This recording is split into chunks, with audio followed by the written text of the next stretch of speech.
Les séminaires qui sont annoncés, c'est qui a retenu mon attention, rester inébranlable, bien sûr avec tout ce qui a été dit. Je ne vais pas parler de cela, mais je voudrais, ce que le Seigneur m'a mis à cœur, c'est de contribuer à dire, c'est vrai, celui qui peut nous rendre inébranlables, c'est le Seigneur, et par son esprit. Mais ce que je vais, par la grâce de Dieu, partager avec vous ce matin, c'est de permettre que nous puissions savoir qu'il y a notre part. Il y a notre rôle. Pour que nous soyons inébranlables, il y a ce que nous pouvons faire.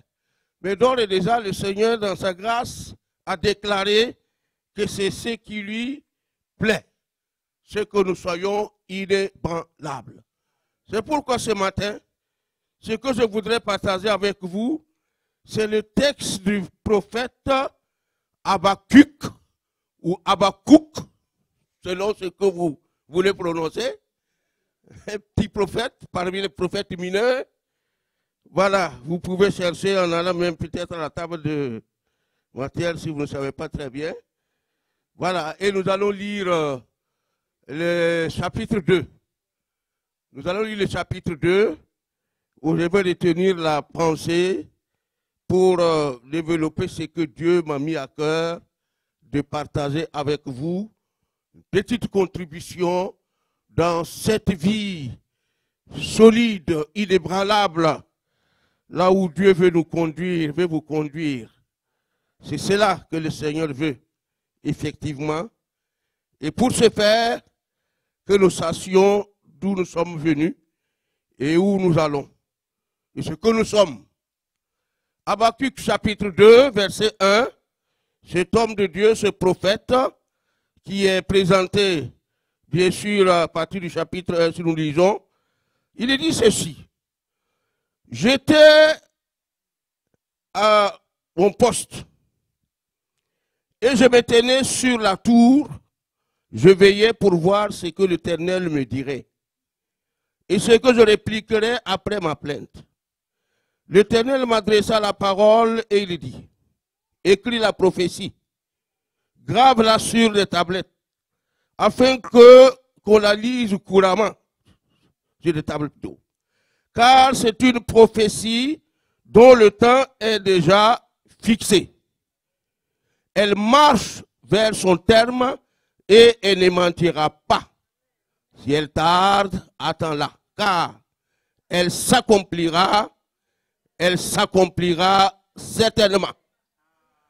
Voici, son âme s'est enflée, elle n'est pas droite en lui, mais le juste vivra par sa foi. Alléluia. Mais le juste vivra par sa foi. C'est de cela que je vais parler. Le juste vivra par sa foi. Qui est juste. Oh, pas besoin de beaucoup de discours. Vous le savez très bien. L'apôtre Paul dans Romains chapitre 3 déclare, verset 10 et le verset 11, que nul ne peut être justifié. Personne ne peut, nul n'est juste. Bon, pour paraphraser ce qui est dit. Nul n'est juste, nul n'est parfait. Et le verset 23, il est dit que car tous ont péché et sont privés de la gloire de Dieu. Mais ils sont gratuitement justifiés par l'œuvre de Jésus-Christ, en Jésus-Christ. Pour dire que nous qui sommes en Jésus, c'est nous qui sommes appelés justes. Alléluia. Et le psalmiste dans le psaume 132, verset 2, verset 3 parle, heureux l'homme en qui on n'impute point l'iniquité.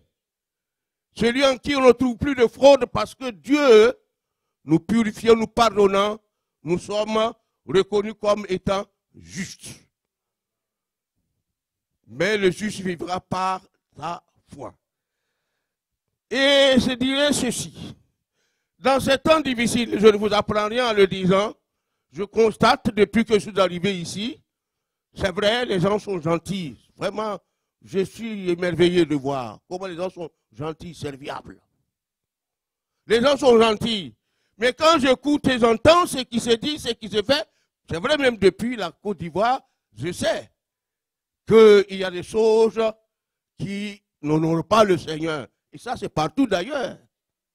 Il y a des problèmes ici comme il y en a chez nous. Des problèmes qui nous montrent que nous sommes dans les derniers temps. Et c'est la raison pour laquelle je dirais que nous avons besoin de comprendre comment l'importance de la foi dans la vie de l'enfant de Dieu pour lui permettre de pouvoir triompher et pour pouvoir triompher, pour rester inébranlable, pour rester fort, nous avons besoin de savoir qu'effectivement, c'est le Seigneur qui nous l'accorde. C'est pourquoi il a dit que le juste vivra par la foi. Et la foi, j'allais dire, elle trouve son sens dans ces temps difficiles. La foi trouve son sens plus qu'à jamais, à aucun autre moment. Toute son importance dans la vie chrétienne. Sans la foi, la vie chrétienne, véritable, authentique, devient presque impossible. Seulement, il faut faire, c'est vrai, la différence entre, il y a plusieurs sortes de foi, mais que je regroupais en deux groupes. Le groupe, c'est ce que j'appelle la foi naturelle et la foi divine, sinon spirituelle. Et le juste vivra par la foi, par sa foi. Cela est déclaré dans plusieurs textes bibliques. Au moins 5, sinon 4 plutôt. Et vous le savez certainement. Après cette déclaration ici du prophète Habakkuk, que le juste vivra par la foi, c'est dans Romains chapitre 1, verset 16, et le verset 17. Lorsque il a déclaré qu'aucun ne peut être justifié par les œuvres de la loi, Paul dira au verset 17, après avoir dit que le juste vivra par la foi. L'évangile est-il puissant de Dieu, nous dit l'Écriture dans ces mêmes textes, pour le salut de quiconque croit, à commencer par le juif et nous tous. Mais c'est parce que nous croyons en Jésus. Et c'est là, ici, ce qui est dit, le juste vivra par la foi dans un autre sens, parce qu'on ne peut pas être justifié par les œuvres de la loi, par les pratiques, les bonnes œuvres, parce que la Bible nous dit que la justice de l'homme est comme un vêtement souillé. Tout ce que nous pouvons faire. Ce n'est pas par les œuvres de la loi que nous pouvons être justifiés devant Dieu. Mais c'est par la foi. Et la foi dans l'œuvre de Jésus-Christ. C'est pourquoi j'ai dit ici que la foi, le juste vivra par la foi, c'est la foi qui sauve, c'est le salut que nous avons tous manifesté lorsque nous avons reconnu que Jésus-Christ est Seigneur. Jésus-Christ est Sauveur. Comme la parole de Dieu le déclare, Dieu en aimant le monde a donné son Fils unique afin que quiconque croit en lui ne périsse point, mais qu'il ait la vie éternelle. La deuxième déclaration, c'est dans Galates, chapitre 3 également. Pour ne pas perdre du temps, c'est pourquoi je ne le lis pas. Là aussi, il est dit, après avoir expliqué comment, justement, par les œuvres de la loi, on ne peut pas être sauvé, il est ajouté que le juste vivra par la foi. Celle qui justifie, c'est là qui nous justifie devant Dieu. C'est la foi, quand le Seigneur voit notre foi, qui lui permet de nous déclarer juste. Pas la foi dans n'importe quoi ou dans n'importe qui, mais la foi en Jésus-Christ. La foi dans l'œuvre de Jésus-Christ. Le juste vivra par la foi. Et la troisième déclaration, qui est liée, je dirais même, au retour du Seigneur, il est dit dans Hébreux chapitre 10, verset 36, à partir du verset 36, permettez que je vous lise cela, parce que Nous conclurons plus tard avec cette pensée. Hébreux chapitre 10, verset 36, il est écrit ceci. Car vous avez besoin de persévérance dans cette question, afin qu'après avoir accompli la volonté de Dieu, vous obteniez ce qui vous est promis. Encore un peu de temps, et celui qui doit venir viendra, et il ne tardera pas. Le verset 38, et mon juste vivra par la foi. Mais s'il se retire, mon âme ne prend pas plaisir en lui. Nous ne sommes pas de ceux qui se retirent, mais de ceux qui retiennent et qui pour se perdre, mais de ceux qui ont la foi pour sauver leur âme. Voyez, 4 fois, c'est dit, le juste vivra par la foi ou par sa foi. Pourquoi par la foi ou par sa foi? La foi en Dieu devient notre propriété, une façon de parler. Par ma foi, ta foi, ce qui est de Dieu, ça devient notre propriété, c'est dire que notre responsabilité de garder cette foi, notre responsabilité de veiller sur cette foi et de persévérer dans la marche de la foi. Et bien, que je revienne un peu en arrière pour vous parler, quand j'ai parlé de 2 groupes de foi, la foi naturelle et la foi spirituelle. La foi naturelle, c'est avec celle-là que nous vivons quotidiennement et même toute notre existence. Mais elle est naturelle. Pourquoi elle est naturelle? Elle est naturelle parce qu'elle ne nous permet pas de bénéficier des choses dans l'au-delà. C'est maintenant. Je m'explique. Pour venir ici, nous avons dû emprunter un avion. Nous sommes venus avec Royal Air Maroc.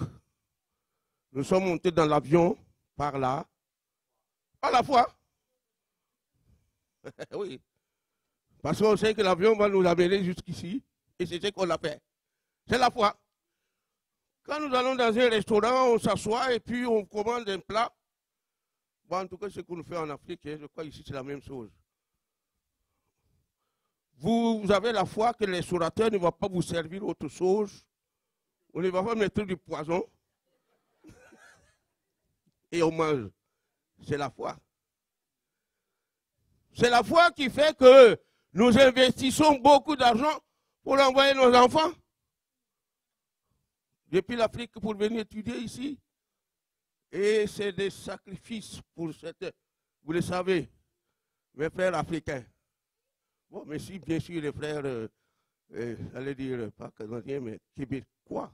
Je crois que c'est qu'on m'apprend de le dire. Parce qu'il y a des Africains qui sont devenus Canadiens aussi. Et c'est la foi qui fait qu'on investit en sachant bien que ça va être pour son avenir. Et plus tard, des années après, le planteur, le cultivateur, en Côte d'Ivoire on parle de planteur, au Burkina on parle de cultivateur, fils de cultivateur. Et le cultivateur, il sème par la foi, espérant que la pluie va faire son œuvre pour que la semence prenne le temps qu'il faut pour devenir après une nourriture puisqu'on va cueillir, récolter, moissonner. Et c'est la foi, n'est-ce pas? Lorsque j'étais à la formation pastorale, il y avait un Européen qui faisait ce qu'on appelle le reboisement en Côte d'Ivoire.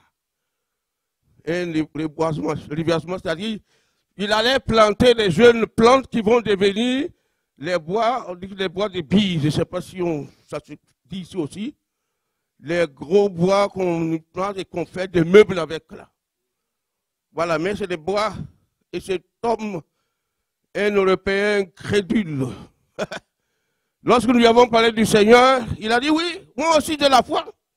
Quand on lui a parlé de la foi en Jésus-Christ, il dit mais c'est la foi. C'est une plante que j'ai mise là. Dans 100 ans, ça va être une richesse pour la Côte d'Ivoire. Il a raison.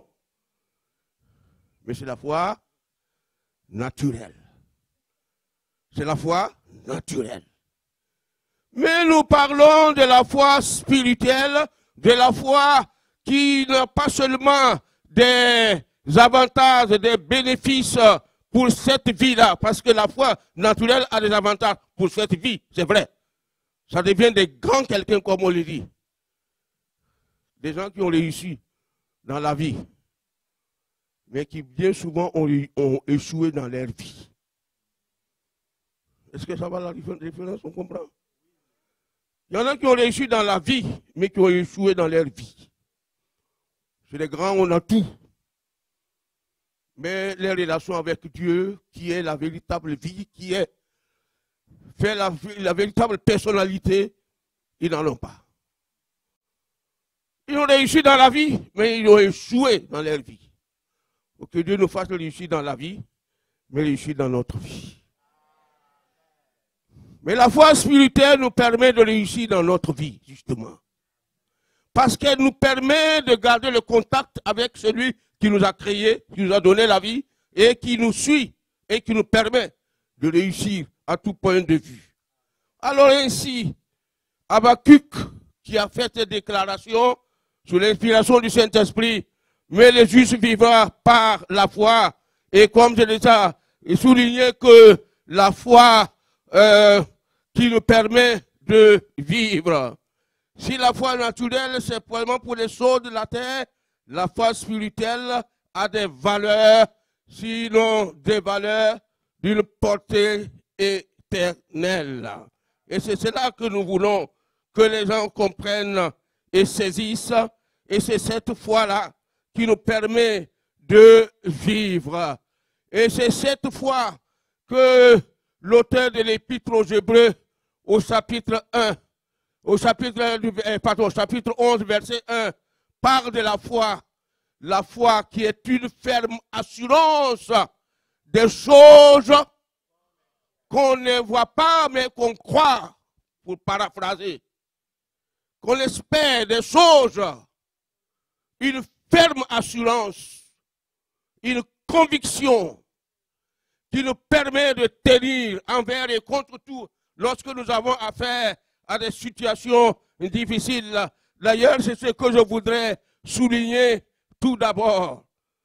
Effectivement, Habakkuk vivait une époque terrible. Lisez le chapitre 1. Lisez tout le livre, ce n'est pas long. Et il dépeint la situation sombre, catastrophique des hommes de son époque. Au point qu'il dira, Seigneur, tes yeux sont trop purs pour voir ces choses. Tu me les fais voir. Et j'écris, je paraphrase, en plein gosier, mais tu n'entends pas, tu n'écoutes pas. Parce que Dieu a son temps, c'est vrai. Et la foi nous fera attendre le temps de Dieu. La foi ferait de sorte que quand nous prions pour une chose et que ça ne semble pas se réaliser, que la foi nous permet de nous tenir dans l'attente de la foi. Comme il est dit, j'étais à mon poste, je me tenais là pour voir ce que Dieu me dira pour que, après ma plainte, pour que je puisse répliquer. Oh, que Dieu nous aide. Il y a des choses abominables, très abominables. Oh, très abominables. Nous avons encore la possibilité en Afrique de dire certaines choses. Il semble qu'à certains endroits, on ne peut pas condamner certaines choses. C'est vrai. C'est une réalité. Mais n'empêche de dire que ce qui s'est fait et qui n'est pas à la gloire de Dieu, la Bible nous dit de faire quoi? Dans Éphésiens, Colossiens, il peut dire ne prenez point part aux œuvres de la chair, mais, j'ai ajouté quelque chose, condamnez-les. Ne prenez point part, mais ce n'est pas suffisant. On ne prend point part de certaines choses, mais on n'a pas le courage de les condamner. C'est vrai, condamner. Ça ne veut pas dire qu'il faut condamner l'individu, Mais on condamne les actes mauvais. Alléluia. Parce que Dieu change. Dieu change l'homme. L'apôtre Paul, quand il parle aux Corinthiens, il a relevé dans le chapitre 5, et il a parlé de ce que les Corinthiens, des choses qui étaient abominables, des péchés, mauvaises choses qui se nommaient. Et il dit que des choses qu'on ne trouve même pas peut-être parmi les païens. Et après avoir condamné ces choses, il a dit ceci, que vous étiez, quelques-uns d'entre vous, vous étiez de leur nombre. Vous faisiez partie de ceux qui commettaient ces choses. Mais la grâce de Dieu s'est manifestée. Nous avons été arrachés. Nous avons été retirés de ce milieu. Et nous avons connu la vie véritable. Moi, je suis né dans une famille qui ne connaissait pas Jésus-Christ. C'est vrai. Mon histoire, mon témoignage est long. Parce que mon papa était parmi les tout premiers chrétiens de ma région natale, en Haute-Volta. Oh, Burkina Faso maintenant, bien sûr, il faut ajouter ça. Il était converti parmi les tout premiers chrétiens. Il a marché avec Jésus pendant 9 ans. Après les difficultés qui sont survenues dans sa vie, il n'a pas pu résister et malheureusement, il a succombé. Et il a abandonné le Seigneur pour embraser l'islam. Pendant 12 ans, il pratiquait cette religion. Et c'est pendant ces 12 années que je suis né. Il y a 80 ans. Est-ce que vous m'avez compris? Mais dans ce milieu-là, je pensais que je vais rencontrer Dieu. J'ai cherché Dieu. J'ai grandi à l'adolescence. Mon cœur commençait déjà à me travailler. Oh, après ta mort, qu'est-ce qui va se passer? Qu'est-ce qui va se passer? Ils ont fait. Je cherchais Dieu. Et j'allais vers les grands, qu'on pourrait nommer, pour chercher de cette pratique religieuse, pour chercher des réponses, mais rien. Jusqu'au jour où il y a eu une catastrophe dans la famille. Je dis un peu seulement une épidémie de méningite. Ma mère est décédée. Quand mon père est devenu musulman, il a pris 2 femmes, une deuxième femme. Ma maman, il aimait beaucoup ma maman, mais ma maman est décédée. Et le lendemain, à peu près à la même heure, mon demi-frère, le premier fils de la deuxième femme, est décédé. Terrible. Ah, les gens venaient, les grands de ces autres religions-là venaient les consoler, hop, rien. Et le pasteur a profité pour venir lui parler. Il leur a dit, il s'appelle Jacob, mais en musulman dit Yacouba. Il dit, tu sais, Yacouba, tu sais où se trouve la vérité. Tu sais qui peut te consoler. Il y a 12 ans, il avait abandonné le Seigneur. Et quand le pasteur a parlé, ça a touché son cœur. Il a lutté, lutté, lutté, il est revenu. Et c'est là que la porte est ouverte. Le témoignage de l'évangile a pénétré notre famille et c'est là que j'ai donné mon cœur. Et la réponse aux problèmes, questions que j'avais sont obtenues. Alléluia. Mais vous voyez ce que mon père m'a dit, ceci.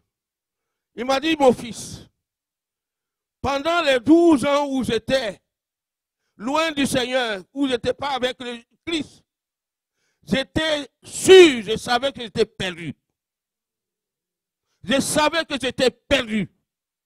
Mais une puissance qui me tenait, je ne pouvais pas revenir. 12 ans, je suis revenu au Seigneur. Je parle des années 58-59. Il a marché encore avec le Seigneur et il est parti auprès du Seigneur en 1979.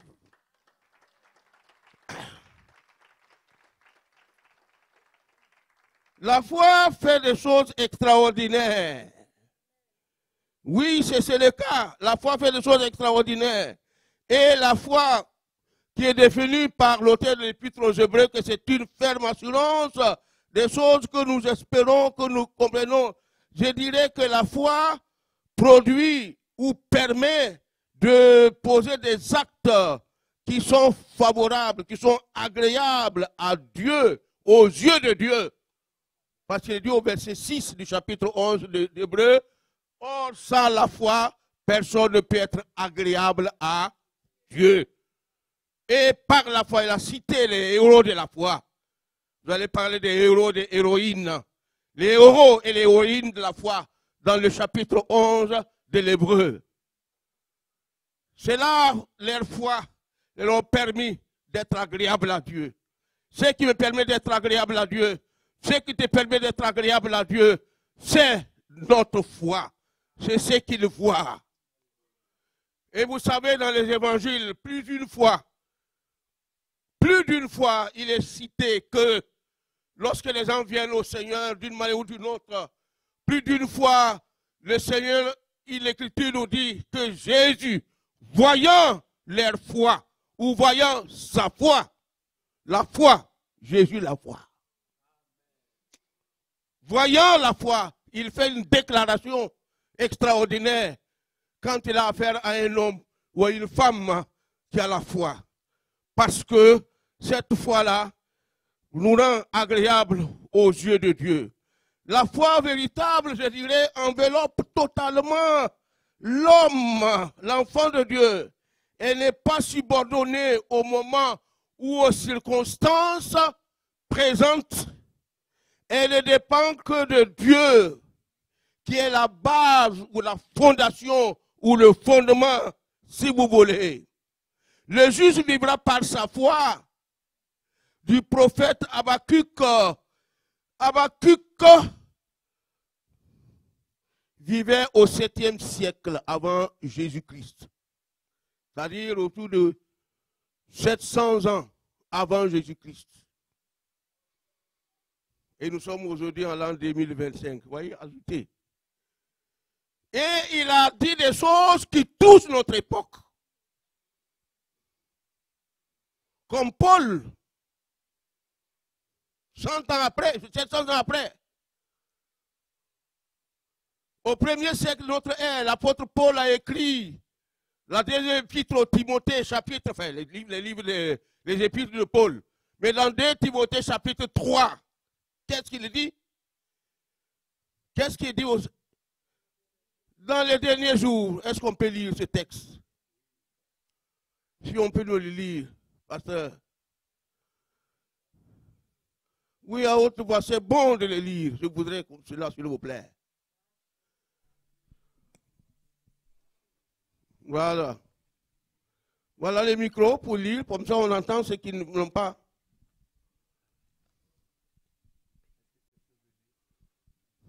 Oui, voilà.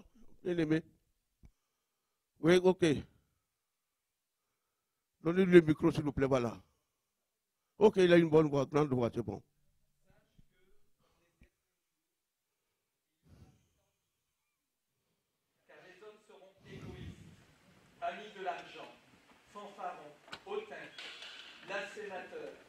Rebelles à leurs parents, ingrats, irreligieux, insensibles, déloyaux, calomniateurs, intempérants, cruels, ennemis des gens de bien, traîtres, emportés, enflés d'orgueil, aimant le plaisir plus que Dieu, ayant l'apparence de la piété, mais reniant ce qui en fait la force. Éloigne-toi de ces hommes-là. Il en est parmi eux qui s'introduisent dans des maisons et qui captivent des femmes d'un esprit faible et borné, chargées de péché, agitées par des passions de toute espèce, apprenant toujours et ne pouvant jamais arriver à la connaissance de la vérité. De même que Janès et Jambres s'opposèrent à Moïse. Merci beaucoup. Je vous en prie. Merci. Dans les derniers jours, il a dépeint l'apôtre Paul. Mais si vous voyez, vous faites parallèle avec ce que Habakkuk disait, c'est exactement la même chose. Ce que les hommes seront, ce que les hommes sont. Oh, en Afrique, nous rencontrons aussi des choses terribles. Les hommes seront irréligieux. Les hommes seront insensibles. insensible. Habakkuk, son nom, Habakkuk, qui est un nom hébreu, signifie embrasser. C'est-à-dire, c'est un homme qui était très sensible. C'est un homme qui était rempli d'affection et d'amour et de compassion. Malheureusement, ce sont des qualités, des vertus qui ont tendance à disparaître. Oui, Jésus le dira dans Matthieu chapitre 24, en élevant les choses qui vont se passer dans les derniers tours préparant ou du moins précédant son retour. Il dira au verset 12 que à cause de l'iniquité qui va augmenter, c'est-à-dire le péché qui va atteindre un certain degré parmi les hommes, l'amour du plus grand nombre se refroidira. Oh, que Dieu nous garde. Parce que l'homme change, mais notre Dieu ne change pas. Jésus est le même hier, aujourd'hui et toujours ou éternellement, nous dit l'Écriture. Le Seigneur ne change pas. L'homme change, mais le Seigneur ne change pas.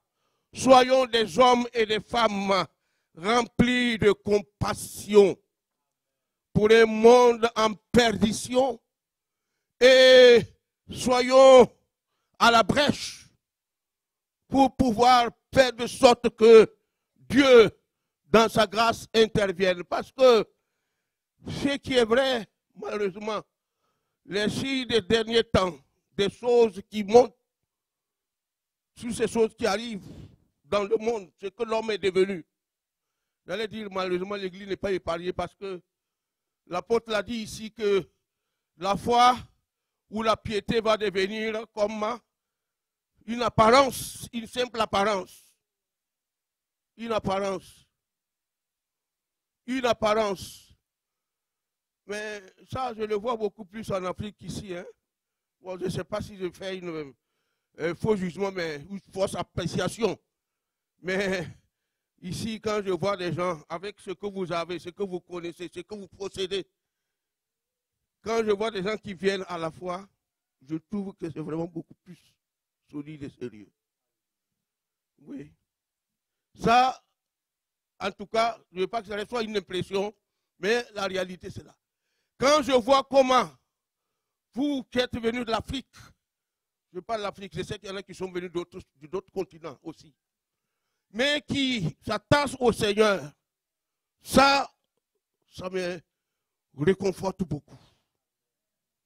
Et je bénis Dieu de ce que vous ne vous êtes pas laissé étouffer, vous ne vous êtes pas laissé influencer, vous ne vous êtes pas laissé entraîner dans les choses qui déshonorent Dieu, votre Dieu, mais vous tenez fermement.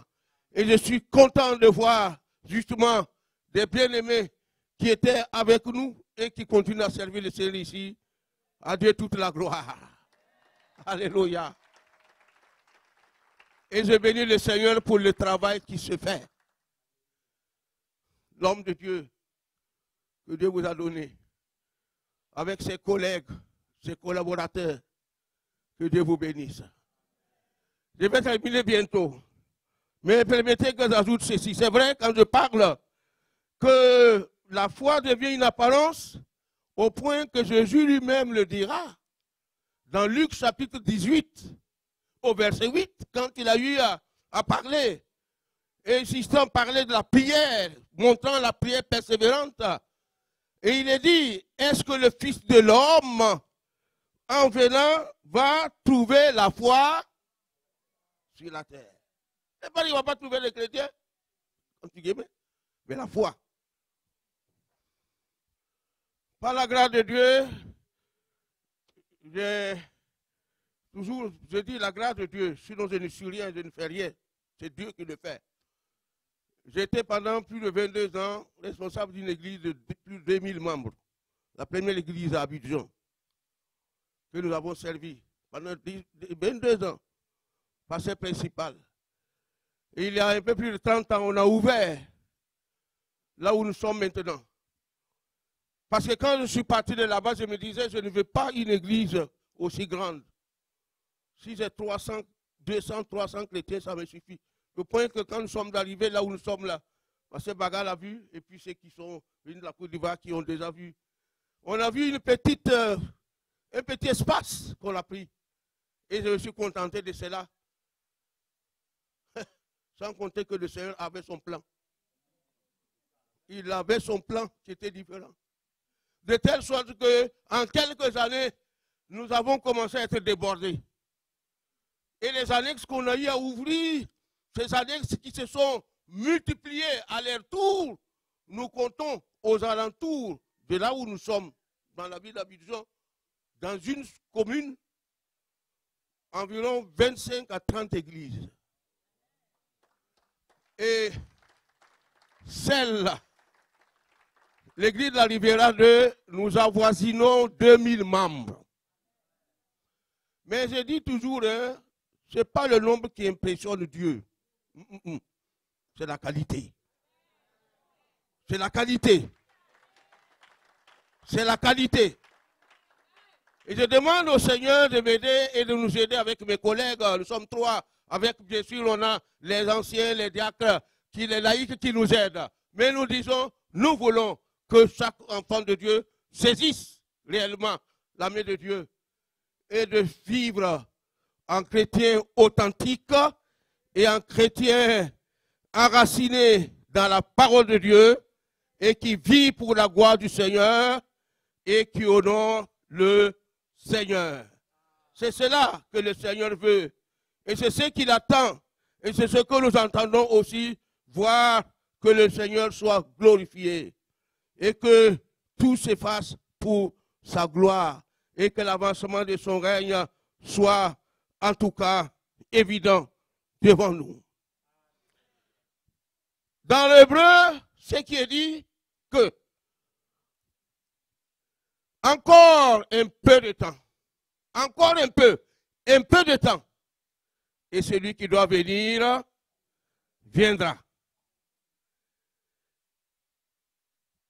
Mais nous ne devrons pas nous retirer par paraphrase. C'est-à-dire nous ne devons pas nous arrêter. Parce que c'est ceux qui persévèrent. Et nous savons que le Seigneur va venir bientôt. J'ai cette conviction que Jésus revient bientôt. Jésus revient bientôt. Et nous devons être ceux qui persévèrent, qui prennent de l'avant. Parce que si on se retire, la parole de Dieu dit qu'il ne prend pas plaisir à cela. Mais soyons de ceux qui avancent avec le Seigneur. C'est la foi qui nous permet de les souligner, d'être inébranlables et de pouvoir continuer. La foi qui sauve, la foi qui justifie. La foi qui est une ferme assurance et qui est la démonstration aussi de la puissance de Dieu. Et cette foi qui produit des effets positifs et concrets dans notre vie, tout en nous amenant à être agréables à Dieu, cette foi triomphe du monde, dira l'apôtre Jean. Dans 1 Jean chapitre 5, le verset 3 et le verset 4 parlent de l'amour en disant que l'amour parfait bannit la crainte. Et il a ajouté en disant que ce qui nous permet de triompher le monde, c'est notre foi. C'est la foi qui nous donne de pouvoir triompher du monde. Je vous lis exactement ce qui est écrit. Car, au verset 3, l'amour de Dieu consiste à garder aussi ses commandements. Et ces commandements ne sont pas pénibles. Parce que tout ce qui est né de Dieu triomphe du monde. Et la victoire qui triomphe du monde, c'est notre foi. Alléluia. Qui est celui qui a triomphé du monde? Sinon celui qui croit que Jésus-Christ est le Fils de Dieu. Que le Seigneur nous bénisse. Nous attendons le retour du Seigneur. Et en attendant, travaillons. Et je rends grâce à Dieu pour l'œuvre qui s'est faite ici. Je vais terminer avec ces brefs témoignages. l'œuvre qui s'est faite ici. Je suis émerveilleux, c'est vrai, de voir et d'entendre ce que le Seigneur est en train de faire parmi vous. Ce que le Seigneur est en train de faire. Et ma prière est que Dieu continue de vous soutenir. Et il y a de l'avenir. Un avenir merveilleux que le Seigneur prépare pour vous. Lorsque nous étions à Abidjan, dans les années 70, on était peu nombreux. On était environ une dizaine, quinzaine de pasteurs. Avec les missionnaires français, américains, on n'était pas plus de 20. Nous avions auparavant eu, au cours de nos moments de prière, Dieu a parlé, comme ce matin, j'étais content. Quand Dieu a parlé, parle par la prophétie, parle par sa parole. Il y a une prophétie qui dit exactement comme ce que le prophète Ésaïe a dit. Dans son livre au chapitre 54, verset 2 et le verset 3, où le Seigneur disait à son serviteur, disait du moins à l'endroit des enfants de Dieu, je lis ce qui est dit, élargis l'espace de ta tente, qu'on déploie les couvertures de ta demeure. Ne retiens pas, allonge tes cordages et affermis les pieux, car tu te répandras à droite et à gauche. Ta postérité envahira les nations et peuplera des villes désertes. Désertes, spirituellement parlant, les villes sont souvent désertes. Il n'y a pas la vie véritable. Mais la promesse, quand nous avons eu cette prophétie, on était 300, 200, 300 chrétiens. Et on allait d'obtenir, par la grâce de Dieu, un lieu de culte. Et on a érigé un temple. Oh, je rends grâce à Dieu. En 2017, quand ici, ce n'était pas encore la propriété. Et Dieu a fait que c'est devenu votre propriété. Et je sais qu'il y a des grands projets encore. Alléluia. Et le Seigneur, en donnant cette prophétie, et lorsque nous avons compris que Dieu veut faire quelque chose d'extraordinaire, alors on a bâti un temple. De 200 à 300 personnes qu'on était, on a bâti un temple de 1200 places. Oh, c'est rien. Mais par la foi, on l'a fait. Et on a reçu un évangéliste qui est venu de France. Il venait pour 2 semaines et il est resté 1 an et demi.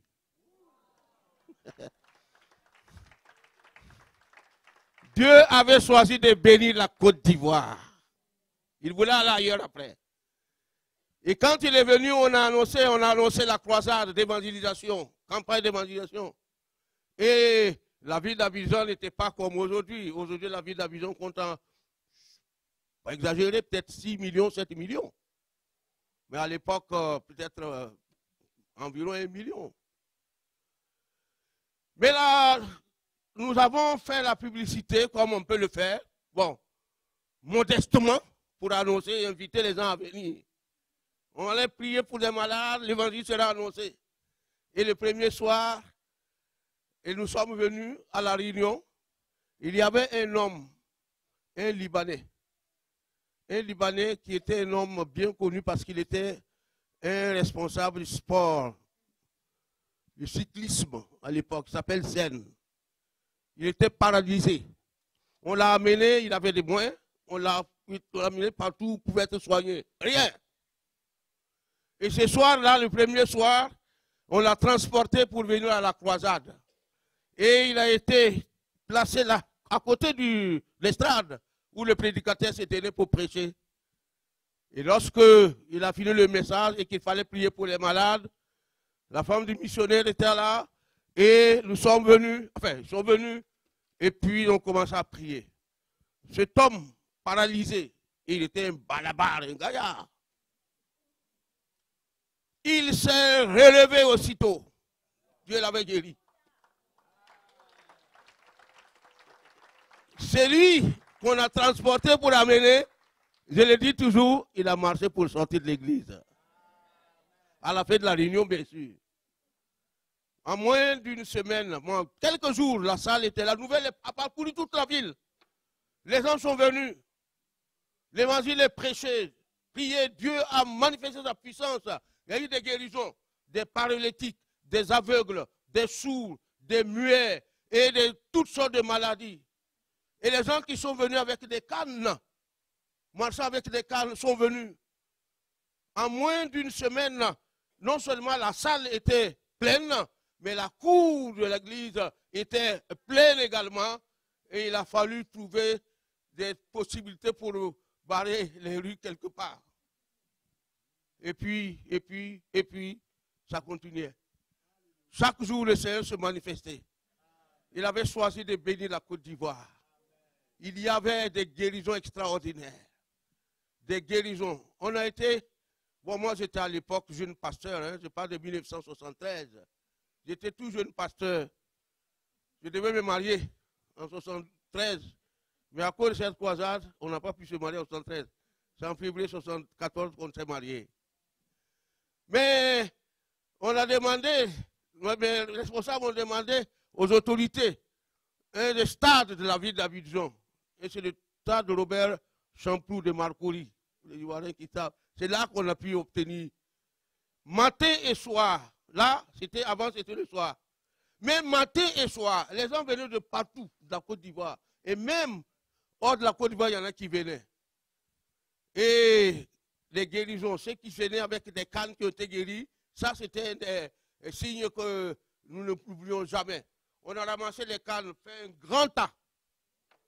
Après, il a fallu avec des camions bennes pour ramasser puis aller brûler quelque part. Le témoignage. Dieu avait choisi de bénir la Côte d'Ivoire.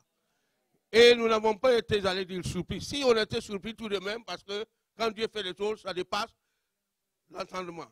Alors, on était peu nombreux comme serviteurs de Dieu. Et il y avait des besoins partout. Mais c'était extraordinaire. Les missionnaires des assemblées de Dieu qui étaient sur d'autres, comment on appelle, dans d'autres pays ont été invités à venir. Et même la France, il y en a qui sont venus nous aider. Et comme je le dis, toute l'année, 73 passé, 74, moitié de l'année, l'évangile est resté là. Et nous bénissons Dieu parce que le Seigneur, quand il choisit de le faire, il le fait et il le fait bien. Et ma prière et mon souhait, avec ce que je ressens, c'est que Dieu va faire de grandes choses parmi vous. Et avec vous.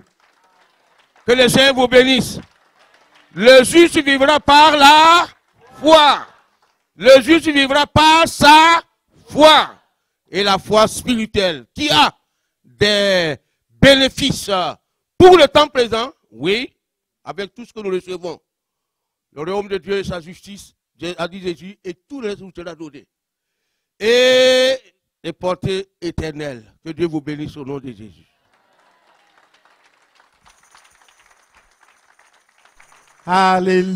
Alléluia. Alléluia. Merci Seigneur. Ouf. Mais pourquoi il n'a pas continué?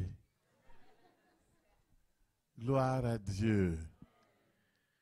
Il va revenir bientôt pour prier pour des sujets. J'ai noté quelques sujets pour lesquels j'aimerais qu'il vienne prier. Il va prendre le temps. Il y a de l'eau, si on peut lui donner un peu d'eau. Vous savez, c'est extraordinaire.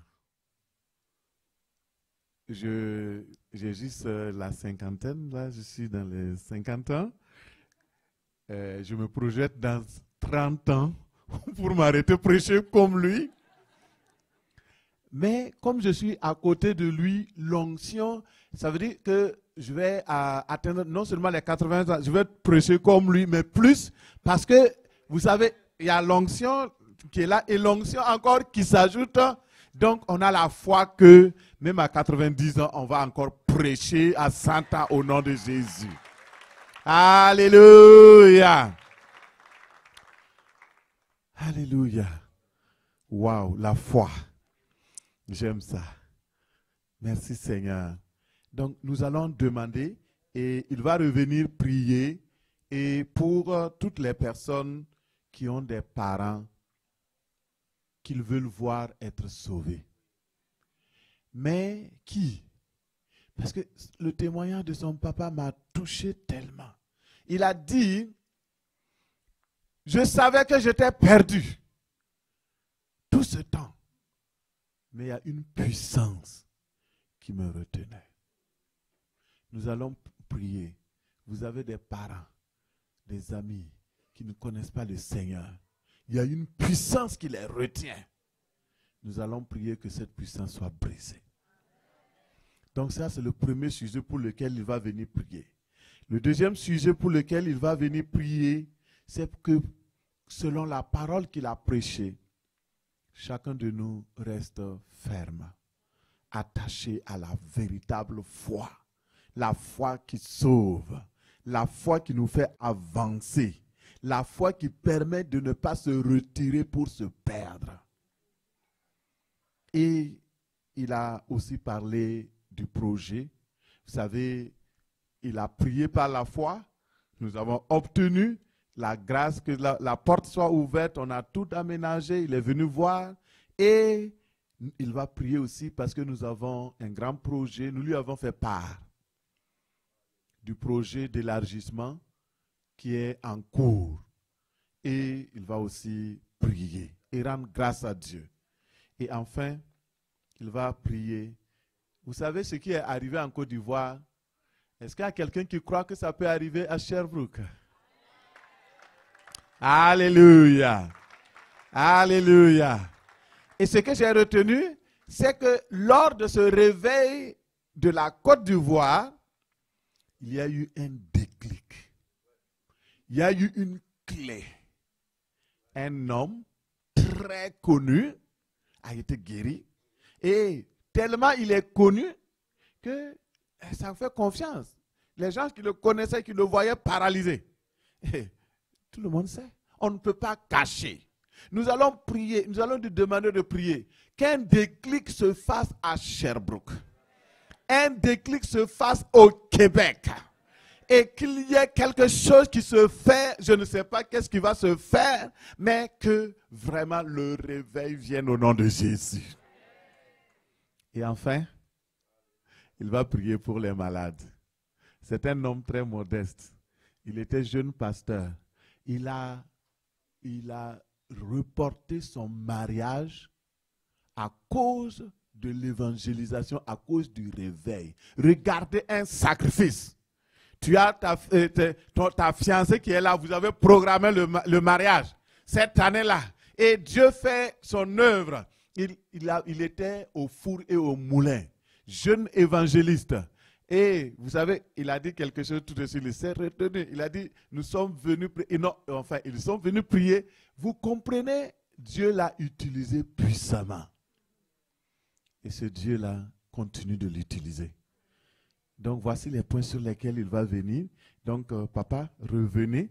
Vous allez prier et recevez cette prière-là. Il y a des types d'onctions qui sont bruyantes. Il y a d'autres qui sont calmes. Mais ceux qui sont calmes sont les plus puissantes. Ce n'est pas le bruit qui est le problème. Ce n'est pas le spectacle qui est le problème. Oui, c'est vrai. C'est la puissance. C'est la gloire. C'est l'autorité. Il a une telle autorité. Et lorsqu'il va prier, il y aura des témoignages. Et nous allons voir les réalisations au nom de Jésus. Alléluia. Jésus. Amen. Amen. Les gens vont se tenir debout. Donc, on va se tenir debout, s'il vous plaît. Alléluia, Jésus. Gloire à Jésus. Alléluia, Jésus. Gloire à Jésus. À ton nom donne gloire, Seigneur. À ton nom donne gloire, Seigneur. Oui, c'est toi qui es le vrai Dieu, le véritable Dieu, qui fait des choses extraordinaires, qui bénit et dont la bénédiction n'est suivie d'aucun chagrin. Tu t'es montré comme étant ce Père qui aime. Au nom de Jésus, je vais te bénir et te remercier. Dieu de grâce et d'amour, tu as fait déjà de grandes choses dans cette église, la mission Rehoboth. Tu as fait de grandes choses et nous nous réjouissons, Seigneur, pour ce que tu as fait et nous te disons merci. Vivant et puissant Sauveur, merci. Nous sommes là encore devant toi, Père. Tes enfants qui sont là devant toi, qui ont tourné le regard vers toi. Il y en a qui ont des parents, des pères ou des mères ou des frères ou des sœurs ou d'autres degrés de parenté qui sont dans l'ignorance, qui sont dans les ténèbres, qui sont liés par les puissants des ténèbres. Au nom de Jésus, l'évangile qui est une puissance de Dieu pour le salut de quiconque croit. Au Père Seigneur, cette puissance, alors que les frères et les sœurs pensent à leurs parents, prient pour leurs parents, tu délivres, Seigneur. Opère la délivrance, afin que, Seigneur, notre Dieu Père, l'évangile puisse les toucher et qu'ils se tournent vers toi pour recevoir le salut, la vie éternelle, pour marcher avec toi. Au nom de Jésus, Dieu de toute puissance et de grâce, merci de le faire et c'est là pour ta seule gloire. Dieu de toute puissance et de grâce, merci parce que nous croyons que ce que tu dis, tu le fais aussi. C'est pourquoi je te prie, Seigneur, tes enfants ont besoin de cette foi, de cette fermeté, de cette solidité dans la marche avec toi. Oui, Seigneur, affermis, Seigneur, notre Dieu. Affermis la foi de tes enfants. Donne, notre Dieu Père, d'être enracinés en toi par l'action du Saint-Esprit. Tu les enracines et tu les maintiens dans la fermeté. Oui, une vie chrétienne authentique, une vie chrétienne qui t'honore, une vie chrétienne qui fait des exploits, une vie chrétienne qui triomphe. Au nom de Jésus, qu'il en soit ainsi, et c'est là pour ta seule gloire. Vivant et puissant Sauveur, nous croyons que tu le fais, et que tu le feras pour ta gloire. Tu le feras parce que tu ne viendras pas chercher une église faible, une église avec des rides. Non, tu es mort, et tu es mort pour pouvoir enlever ces rides et ces faiblesses pour donner la victoire. Par ton Saint-Esprit, oui Seigneur, tu le fais au nom de Jésus. Au nom de Jésus. Dieu Tout-Puissant, nous te remercions. Sachant que tu n'as pas changé. Tu es le même. Hier, aujourd'hui, éternellement. Tu l'as fait hier. Seigneur notre Dieu Père. Lorsque par la foi, tes enfants ont prié pour laisser lieu dans lequel nous sommes, sur lequel nous sommes, pour t'adorer. Et c'est toi qui as donné la vision à ton serviteur, à ta servante, et à tous ceux qui travaillent avec eux. C'est toi qui as donné la vision d'élargir les tentes, d'élargir, Seigneur, les visions et les grands projets qu'ils ont. Dieu puissant, c'est vrai, humainement parlant, nous voyons que c'est difficile, mais notre Dieu avec toi, c'est pas quelque chose de difficile, car tu es le Dieu de l'impossible. Autant à mes Seigneur, et permets notre Dieu, notre Père, que ces lieux, ces projets, avec ton aide, puissent se réaliser, parce qu'ils ne le font pas, ils ne le font pas pour pouvoir s'enrichir, mais c'est pour que ton royaume s'élargisse, c'est pour que le royaume s'étende, c'est pour que les âmes soient sauvées, c'est pour que le témoin soit encore puissant dans cette ville de Sherbrooke et dans les alentours, en banlieue et partout au Canada, au nom de Jésus, et partout où tu permets l'implantation de la mission. Bien, Père, glorifie ton nom et merci, parce que l'or et l'argent t'appartiennent, nous dit ta parole. C'est pourquoi nous ne doutons pas que tu permettras que ce projet se réalise pour ta gloire. Au nom de Jésus, tu le fais, Seigneur. Merci notre Dieu, notre Père. Alléluia. Gloire à Dieu. Gloire à Dieu. Seigneur, tu connais tes enfants. Tu n'as pas besoin qu'on te dise ce qui est en nous. Oui, tu le sais. Parmi nous, tu sais, ceux qui sont malades. Tu ne nous as pas créés malades. La maladie vient de l'ennemi. Toi, tu nous veux en bonne santé. C'est pourquoi, Père, au nom de Jésus, je te prie, Seigneur, que tu passes dans les rangs, que tu tends ta main guérissante sur ceux qui sont malades, que ce soit la maladie organique ou des maladies et physiques, et toutes sortes de maladies, étends ta main, étends ta main, étends ta main. Ta parole nous dit que dans tes mains, la guérison a été pourvue. C'est vrai, la guérison spirituelle, mais la guérison physique. Étends ta main, Seigneur Dieu. Tu l'as fait et nous savons que tu peux le faire encore. Tu guéris les malades. Tu guéris les malades. Tu guéris les malades. Tu guéris les malades. Afin que le témoignage te glorifie. Père Céleste, merci de le faire. Au nom de Jésus. Au nom de Jésus. Au nom de Jésus. À toi toute la gloire. Merci Seigneur. Merci Seigneur. Merci Seigneur. Merci Seigneur. Alléluia. Père, oui, nous soupirons. Il soupire, il anguisse après un réveil. Un réveil. Nous savons que c'est le seul moyen pour pouvoir secouer les hommes, les femmes qui sont souvent inconscients de leur état. Mais par le réveil, par l'action du Saint-Esprit, oui, par l'action du Saint-Esprit, tu opères, Seigneur, ce réveil dont on a besoin. C'est ta volonté.